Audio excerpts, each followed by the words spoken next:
Hey guys, welcome back to ArtosisCasts. Today we're going to be taking a look at one of the top North American players, Jaeyun, in the top left, going up against Purple Wave. This is a Protoss AI. I'm continuing to take a look at the best AI bots that we have going up against some of the best from North America. Really hoping that we get a nice close game in here. And let's see how this goes. You know, we already did check out the Zerg series and it was pretty one-sided overall. Didn't seem to really go the bot's ways. Thought only the ZVZ was really interesting there. But maybe that's a harder matchup to control, right? Like Zerg is pretty explosive and can catch you off guard pretty quickly. Here you can play a more standard opener, I guess, I want to say, for Purple Wave, and maybe have a better shot at developing into a later game. And I honestly think the bots are a bit better in the later games because of their speed. Okay, so I have played some of these bots before. In fact, I think I played Purple Wave. And once they get going, they can do things like expand very, very, very quickly. And like, because they're basically producing workers perfectly, right? So think about it, right? Imagine if every probe as it popped out went to the patch, no matter how many bases you have. You can explode your economy very, very quickly. Humans don't do that perfectly, right? So just, if you think about it in that way, they can like macro super fast and things like that. And some of that can make up for some of the more nuanced moves that humans might put on. So yeah, I'm holding out some hope, and I think that it's a much more basic game to open up against Terran or Protoss, so hopefully Purple Wave can put up a good fight here against Jaeyun. Now, Jaeyun coming across the map. This map is Overwatch. It hasn't been used professionally in about 3 years, I want to say, but was a very popular map for some time. Jaeyun going to come up and scout. And, you know, everything looks pretty normal. We see Purple Wave is going for a Zealot. It's actually very mirrored builds that we see on both sides. Pylon going up at the ramp, kind of a defensive position in case you need... Well, a lot of people put a Robo there. A lot of people put a shield battery if they're being rushed or something. I don't know what Purple Wave's idea is with that, but we'll see. A little bit of harassment here. I like that. Do you see this?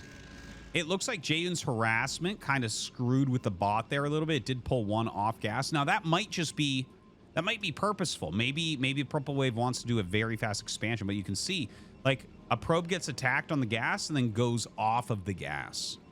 So no, like this is not the normal counterplay that you would expect to see. The Zealot is not chasing. Instead, it stands on the ramp. Maybe, I guess when the Dragoon comes out, that's when you're going to see, you know, the probe of Jaeyun get pushed out. The probe of Purple Wave, of course, no longer in there. Forge going up. Wait, what? Forge and Stargate. Okay, is this the Mudman? Do we have Jaeyun doing the Mudman build? For those of you who don't know, Tasteless's latter adventures have brought about a build called the Mudman, where you go one base, like someone killed him with this like 10 times or something, if I understand the legend correctly, where you go cannons in a one base carrier. And it was like surprisingly good. I actually used it in some PvPs and it is actually surprisingly stronger than you think, but obviously not an actually good build. So second gate going up here for Purple Wave. Cannon is up. And it is a fleet beacon. So this is going to be one Stargate or two Stargate carrier. I have to do the math on that. I don't know if you can actually support that very well, but all right, a very different game coming up here from Jaeyun. Little bit of trolling, it feels like, but honestly, like this is the type of build where I'm like, maybe a Purple Wave could do something here, right? Like 3-gate range Dragoon. That's like as many anti-air units as you can possibly get on one base. Now, that being said, the probe is waiting, so Jaeyun is going to be able to do things like throw down additional cannons. And honestly, you put 3 cannons on top of the ramp, I would say 4 is basically invincible. 3 you're not going to want to attack into, especially with Zealots there. So carrier on the way, and only one carrier. because he doesn't have enough gas. No big surprise. Dude, that's so funny because it's going to take 40 seconds to get enough gas for the second one. So, yeah, I guess you need 2 Stargates to spend all your gas, but just barely so. And then he's going to have to wait another 20 seconds for getting the interceptor upgrade. But then this one will be done.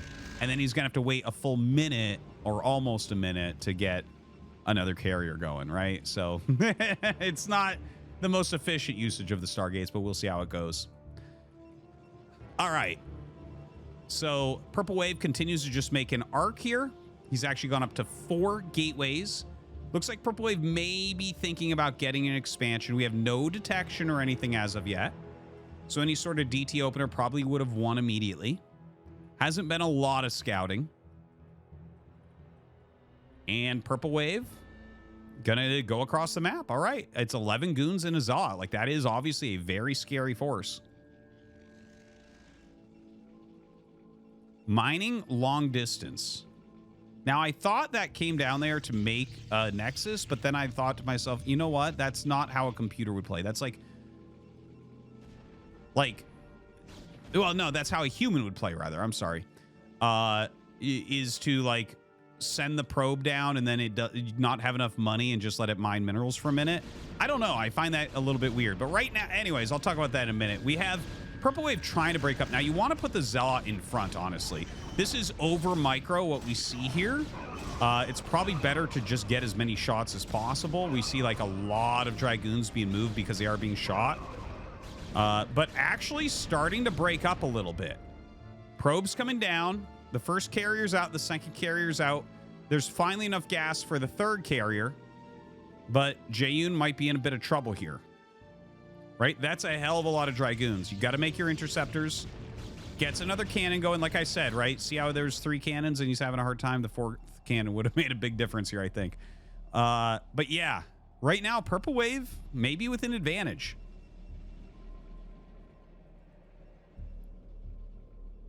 I mean, looking at this game, as a human, you would just shove this ramp.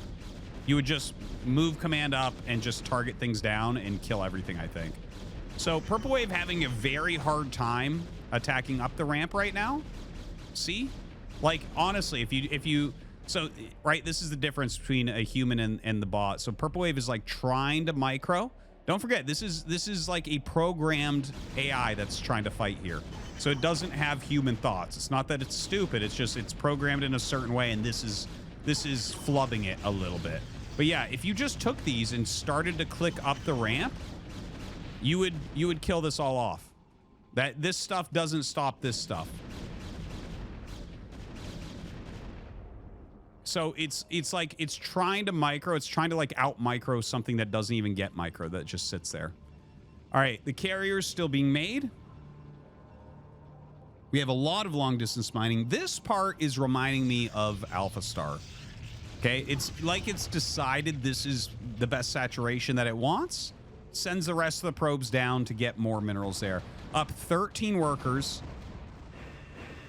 But now the carriers come out. So let's see. The Dragoons having a hard time shooting anything here. And yeah, it feels like this is mostly AI abuse, right?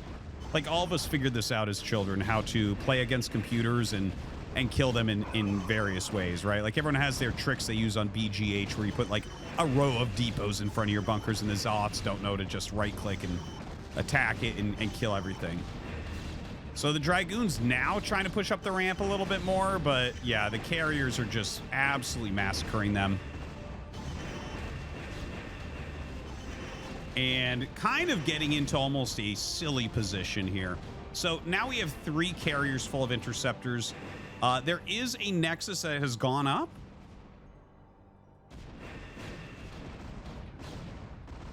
And, well,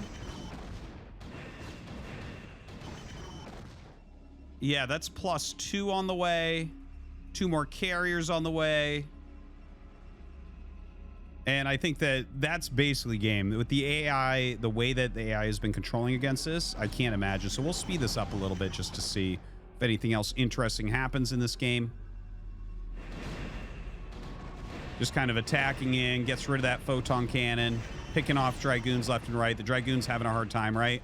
There's like ways that you engage carriers with Dragoons, right? Like you might sit back if you have a ton and try to kill interceptors. Otherwise, you're probably going to move command underneath them and try to target them down.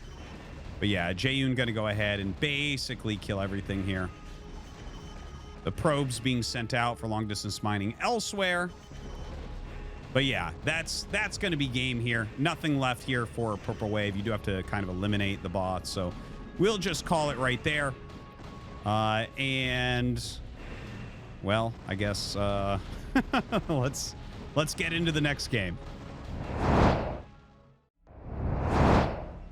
All right, so we're going to be going into Jaeyun's second game here. He is up at 12 o'clock, of course, playing Protoss, and he'll be going up against Monster. We did see Monster play the Zerg vs. Zerg against Jaeyun. It did feel like pretty promising in the early game. I thought it was doing things pretty well. And we're actually on the map Python, which is kind of funny. This is a very old map. This was super popular around 2007, 2008, that kind of era, 2009 maybe too. People really liked it. It kind of became the next quote unquote Lost Temple. And since, you know, honestly, it was always incredibly imbalanced. Eventually it went away and was proven as one of the most imbalanced maps that we ever played a lot. Kind of crazy. Let's see how this game goes down. You know, I think Jaeyun, you know, kind of trolling in that first game, going for the Mudman, going for one base, you know, just carriers. And the thing is, I mean, it's not that terrible. If you give yourself, like, basically the way that AIs seem to function is you can screw them up more with things that fly almost always. We saw it in G-Min's series where he had an Overlord and the Marines were trying to get after it. Even Alpha Star, which cost millions and millions of dollars to make, the first game that it lost, you know, I was actually commentating with Roddy in London, and it was Monolith flew a warp prism somewhere, and the AI just glitched like infinitely trying to get it, right? So I understand to a certain degree, you know, you get some units like that, you set up a position that, like, you have to think outside the box on how to defeat, and the AI has a hard time with that. So maybe that's the trick to making the bot look weaker than maybe it is if you play a more standard game.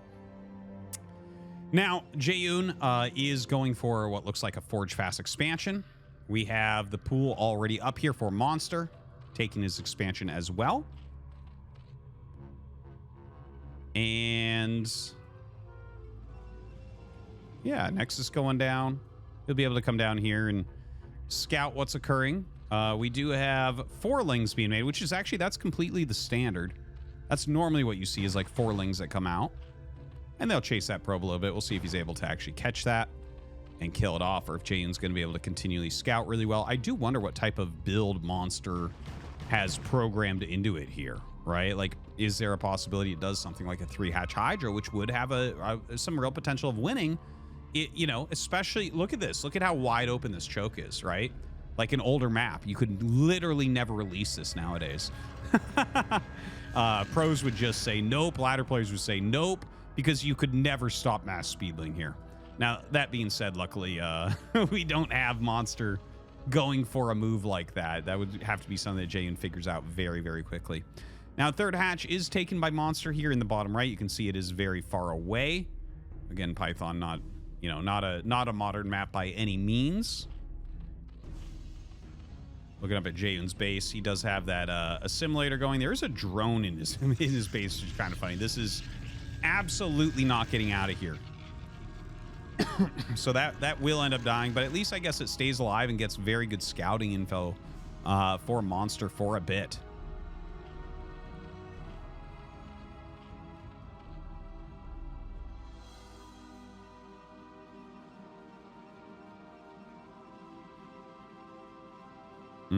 So Zealot on the way here for Jaeyun. He is playing like very relaxed, I would say. There's no additional probe out here. I feel like he has a good feel for how Monster is playing, or how the bots are playing in general. One thing to mention, these are their first games against the bots, so it's not like they practiced and figured out the glitches beforehand. That was part of the prerequisite, is like, send me the replay of your first game against the bot. If anyone loses, they can definitely have a rematch. But yeah, you know, it's not like they've already explored this and figured out the glitches. But right now, this is like it's a wide open choke. Jaeyun's being pretty greedy with it and actually going Citadel here instead of a Stargate. So yeah, looks like we're going to have a pretty aggressive opener from Jaeyun. Looks like he wants to go speed lots with +1 out onto the map and put pressure on. Evolution Chamber is on the way here for Monster, but no Spire, so not going to be able to punish Jaeyun, that's for sure. Drones still scouting around. And a Spire actually gets started. So I do wonder, right? Because this was not right away. This was not timed out to be the fastest Mutalisks available. But like, the drone is still in here, still scouting. And if you see that there's no Stargate, of course, going Spire is a great move. It's just like Jaeyun is not going to have good anti-air. So I don't know. We'll see how that works out. One thing to mention also, very fast +1 carapace. That's a very old build. We saw that a lot like 15, 16 years ago. But we don't see it nowadays. You never see +1 carapace rush in Zerg vs. Protoss. So the thing is, it's not necessarily bad. It's just like a little bit outdated. Generally, it's been found to be stronger to play with Hydras as opposed to Zerglings. In the mid game, so normally, you know, that's what people go for. Burrow on the way. Oh my god, Burrow. That's fascinating. Overlord speed as well. So Carapace, Burrow, and Overlord speed. Not sure what we're going to be looking at, but what I am sure of is that these Zealots are very, very dangerous to Monster, because they're about to have +1 and they're about to have legs. And there's like a sunk there and there's a couple sunks here. So the sunks help. But you need to get more units over here. Like, 2 Sunkens do not stop 6 +1 Zealots with legs. Not even close. And in fact, one of them is not even going to be done when he attacks. This base is dead. No pro in the world would be able to hold that. Ling's being sent over, but they'll all die in 2 shots here. Yeah, he's clearing this super, super fast. Notice the drone burrowed. So I think this might be why Burrow was such a quick upgrade. Maybe this is just how Monster saves its drones from different situations. By the way, slight oversaturation, vast undersaturation, but that might just be because it pulled drones to make Sunkens in response to the Zealot danger. So just want to throw that out there. That would be like rebalancing that a human obviously would go after right away. Cannons going up in the mineral line. The Jaeyun bot with very good programming. But the mutas are out now. So the mutas... Okay, now this is interesting. Take a look here. We're over 4,000 APM at the moment. And it was following and moving shotting these Zealots, right? So, like, that's the type of move you do want to do. You do want to follow them back. It's a great usage of high APM, but it is quicker to do a beeline. And if he stops cannons up here, like, things could get dangerous for Jaeyun for sure.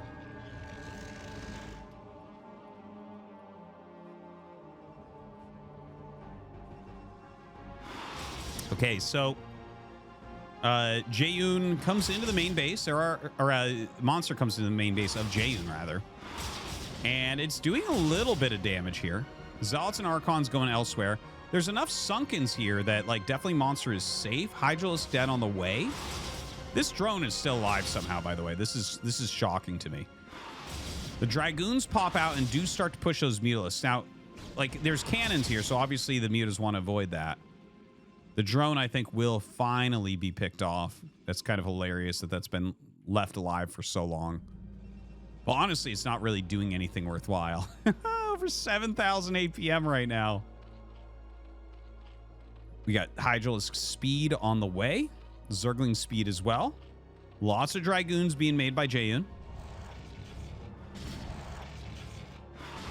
Oh, okay. Okay, the Mutas did take out the Archon. I'm kind of sad I missed that, but we can see they took about 3 hits. Yeah, so that's a little bit rough, 3 hits. You can. It is possible, like at the peak of Brood War, we did see occasionally Zerg players kill Archons without getting hit.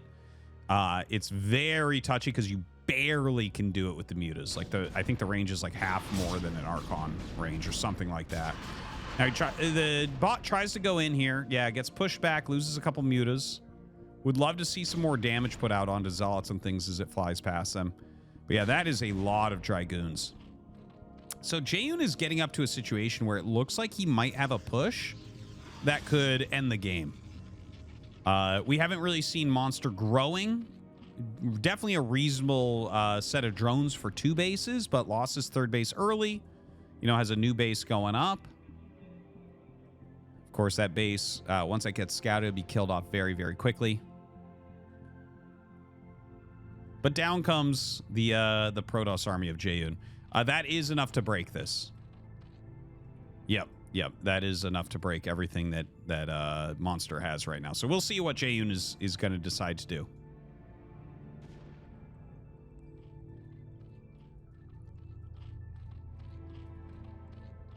More hatcheries coming up for that macro, I guess. Jaeyun roaming about the map. It looks like he's just trying to figure out, like, okay, do you have expansions? We have some burrowed lings around, which is nice, which is helpful. You know, checking out these other locations. Jaeyun does force a cancel on that 3rd base. Mutas are kind of flying around the center. Doesn't seem like they can find very much to do, though. Jaeyun's army continues to grow here.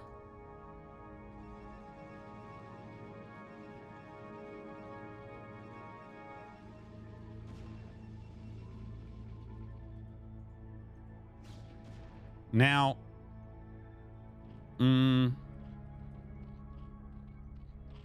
it seems to me like Jaeyun is just making sure he has a big enough army that he can just attack, move, and win the game, right? There's observers. Now we have Psy Storms. These have very high energy on these High Templars. And I think we'll just see that attack move relatively soon. Monster running around the center a little bit, trying to expand once again. Not a very useful expansion, but really anything is needed at this point. Jaeyun taking a 3rd base over here. Again, not a very useful expansion. It's kind of a funny thing about this map. These bases are comically bad. Butting up against 2 mains, no gas. Yeah. Clearing out some of these burrowed lings. Of course, he tried to make a nexus up here, so saw that there must be something burrowed. Brought the observer up and got rid of that. And, I mean, still some active unit movements around the map here for Monster. But obviously, can't really do much with them. Like, yeah, okay, you pick off 1 Dragoon over here, but once the whole army comes down, you just have to run. Yeah, and Monster sees that there's no chance of winning. Gonna turn around and get out of there.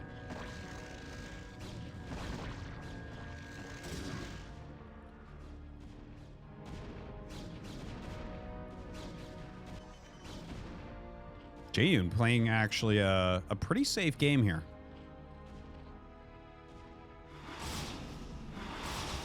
Trying to send these probes. Now that's good. We see some very good moving shot there doing good damage. It looks like it's trying to dodge a storm right there, perhaps. The way that it was moving back and forth, it was almost like baiting a storm to come out. But yeah, it didn't occur. Looks like some lurkers are being added in. This army's still very small. Some creep colonies coming up.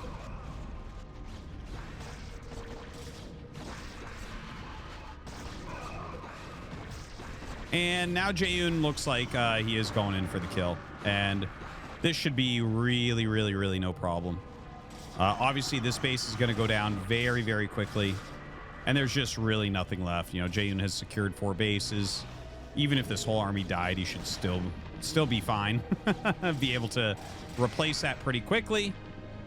So as he kills that, I think we'll go ahead, speed this up a little bit. See if anything else interesting happens in this game.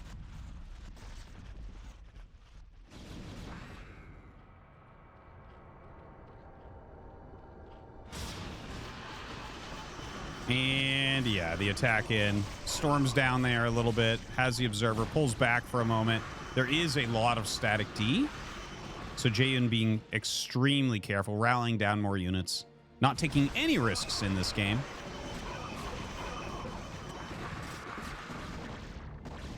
Still a lot of sunken colonies.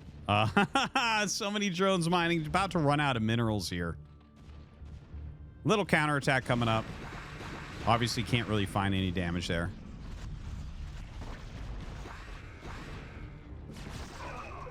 And Jaeyun gonna attack in once again.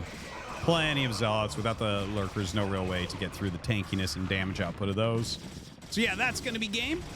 And I guess we'll just jump into the third and final game here.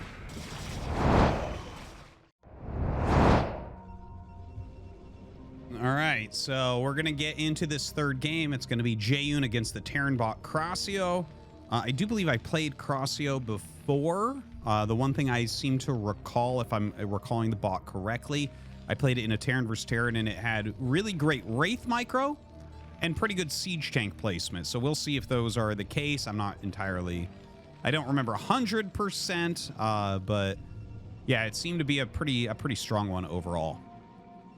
You know, so far, pretty one-sided, right? Everything's been pretty one-sided. Still kind of hoping for a nice, close game. I think it can occur. You know, G-Min beat the 3 bots. He played pretty quickly. Jaeyun here on his 3rd bot already. And, you know, the first game, kind of clowny. Second game, yeah, just killing off that base made it basically impossible for the bot to have any real chance against a strong player. We look here, and we are on Fighting Spirit. Crossio going to go ahead with a wall-in, a very old strategy. But, yeah, if you don't want the bot to have to micro or anything, you definitely can just make a wall and stop any units from coming up your ramp, and then expand a little bit later. And we'll see how closely this build order follows what we normally see from, you know, top Terran players. Just any Terran player, I guess, on the ladder. Honestly, one thing I would like to see is if these bots were on the ladder, what would that look like? How high would they get? Because, like, obviously we see, like, really top players here kind of bashing so far, but there are redeeming things about the way the bots are playing, right? Like, there have been moments where you look at it, you're like, oh, that's good micro. Oh, that's, you know, this is reasonable macro here. So I just wonder. I do wonder where they would end up. I think that would be a cool thing to have bots on the ladder that are playing ladder games, right? And honestly, I don't think it would negatively affect the ladder. Would anyone really care about that? Playing against a bot? I wouldn't. There's definitely humans that play like bots, where they do the same exact thing every single game, and they're free wins once you realize that. So, yeah, I think that would be kind of interesting. See where they'd end up. Maybe I'll try to take a guess after I've watched all the series. Anyways, the SCV from Crossio comes over and gets a good scout. One thing to mention is that a human would have the factory already started. We'll see if that factory gets started pretty soon, almost to that 100 gas. So the factory is about 12 seconds late than the latest factory you'll normally see from a human. Now, this is not the end of the world, and in fact, the mineral income is probably a little bit higher than what we normally see here. The scout was not super fast. It looks like it did check the center. So, like, there are ways that you can play slightly delayed factories and be completely fine, just to throw that out there. It's not always about the factory speed. Now, it's actually a 2-factory build from Crossio. So that's kind of interesting. Like, maybe a very fast push going to be coming out. Only a single Marine. So any pressure that comes to the wall is going to be met with very minimal resistance, which means you may have to pull SCVs to fight there. Now, normally, like when humans do 2-fact used to be very popular. It was a very strong build at one point. At this point, it's considered one of the weakest openers in this matchup because human micro has gotten very good. And basically all the follow-ups to the 2-factory, Protoss knows how to abuse. And I'll talk about that if we get there. But as far as a bot doing it, one thing I find interesting is the lack of Marine production.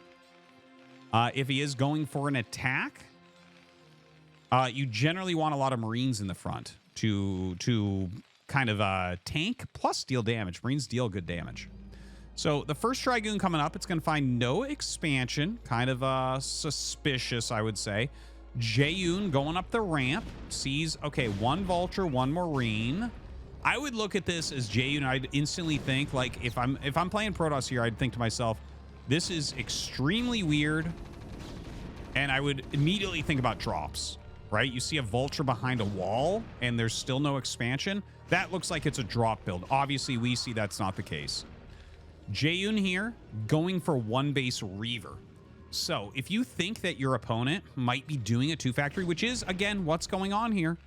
But if you think that's the case, Reaver is going to be fantastic against it, right? You choose when your Reaver can be attacked by putting it in and out of the shuttle. You micro it back. It does that splash damage.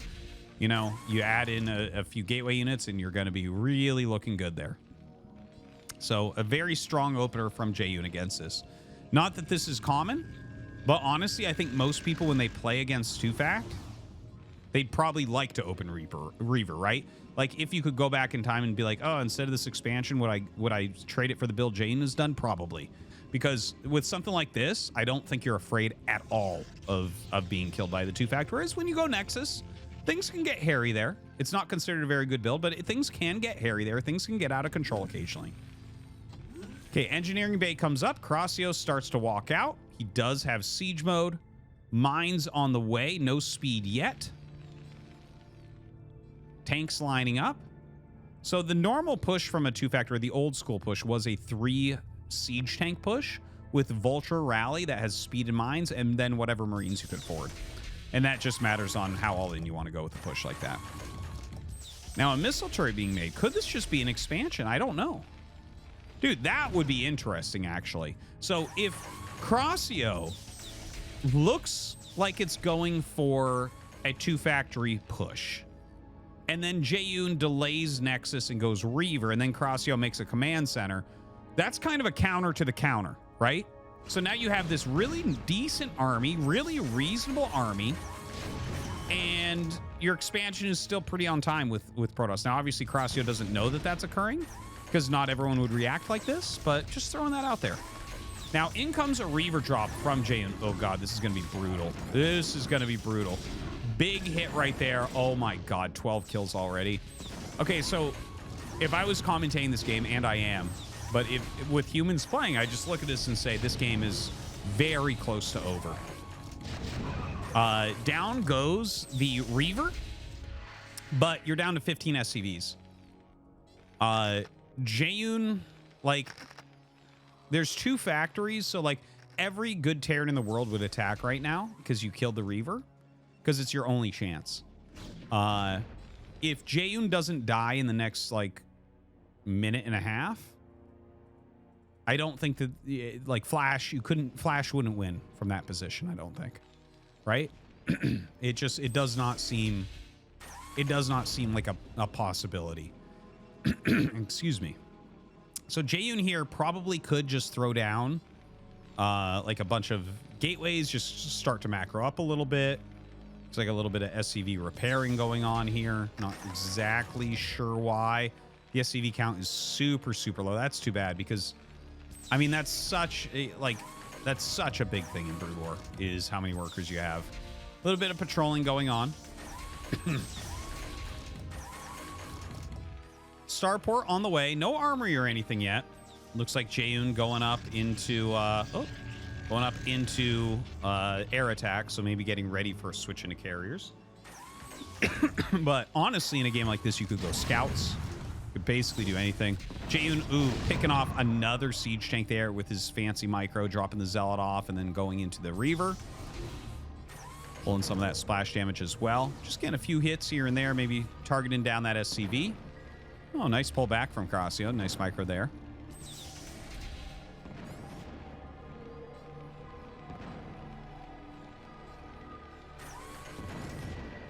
And that's got to be annoying. Well, I guess you're a bot, so you're not annoyed, but I would be. Look at that, canceling. Ooh, if this was a real Terran bot, it would be talking some trash right now about Reavers. But Jaeyun continues to just pick off things on the fringe. You can see that Crossio, like, the way that Crossio is approaching this makes sense in a lot of ways. The way that it is, like, siege tank leapfrogging up because siege tanks in siege mode have more range than a Reaver.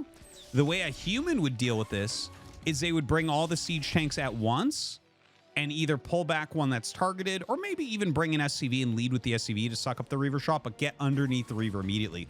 Because you can see that Jaeyun just kind of picked it up and kited it backwards with the shuttle. So Unable to hit that at all. Takes extra damage for that. Normally, you're willing to eat a scarab or two to just force the Reaver outside of your base. Get your turrets up and be safe once again. Now, Jaeyun here has a very healthy probe count of 50. He is going into Stargates now. Fleet Beacon on the way, so Carrier Tech is next. Honestly, all pretty regular play here from Jaeyun. Nothing really out of the ordinary.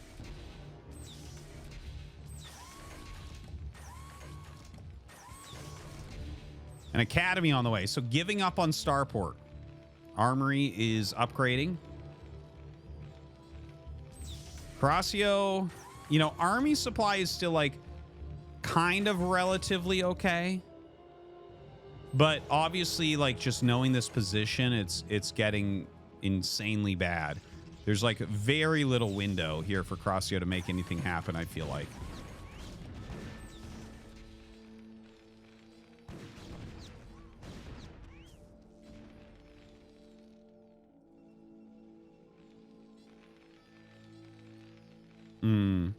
So, yeah, 2 carriers coming out for Jaeyun. Crossio, it feels like it's glitching, honestly. The way that the tanks keep going back and forth. Like, I see there's like a lot of patrolling going on. But it, like, I don't know if it's patrolling or it's like manually doing this because it doesn't look like a patrol. The way that they're moving. Or it's... Yeah, I don't know. The way it's just the unit collision and stuff. Like patrols normally don't quite look like that. Maybe if you set each vulture separately or something, it would look like that a little bit. All right, a couple more factories coming up. Starport on the way. Another armory. So probably wants to get into some additional upgrades like 2-1. Jaeyun just macroing out. Carriers on the way, 63 probes, 64 probes. We're at 130 supply against 74. So very, very tough situation. We're going to go ahead, speed this up a little bit and see if Crossio does anything. Because, see, it's like this landed Rax has blocked everything. And, like, the rally out has to go around. It's having a very hard time there.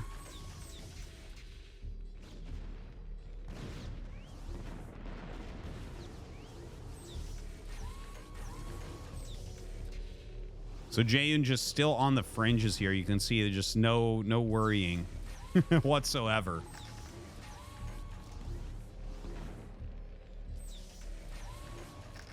All right, the Reaver's picking up. Like, this is a very hard type of position to break if you do want an additional base. 3 add-ons. At this point, just heavy macros should be able to break through Crossio. Doesn't seem like there's... Like, everything is kind of glitched in here, unfortunately. Jaeyun's army is getting really, really large at the moment. Has those carriers out as well. The whole army of Crossio starts to come out. A lot of repair, which is kind of nice. You don't see this very often by any humans. Like, sure, you'll repair a little bit, but it's so micro-intensive to do. But it seems like Crossio's giving those orders very, very well. Few units going up here. Now, with those siege tanks being picked off, Jaeyun attacking in. This is kind of looking like it's about the end. Feels like a kind of buggy game, honestly. Not a lot of chance here for Crossio. Just falling so far behind against the first Reaver drop. And then all the units just kind of glitching back and forth.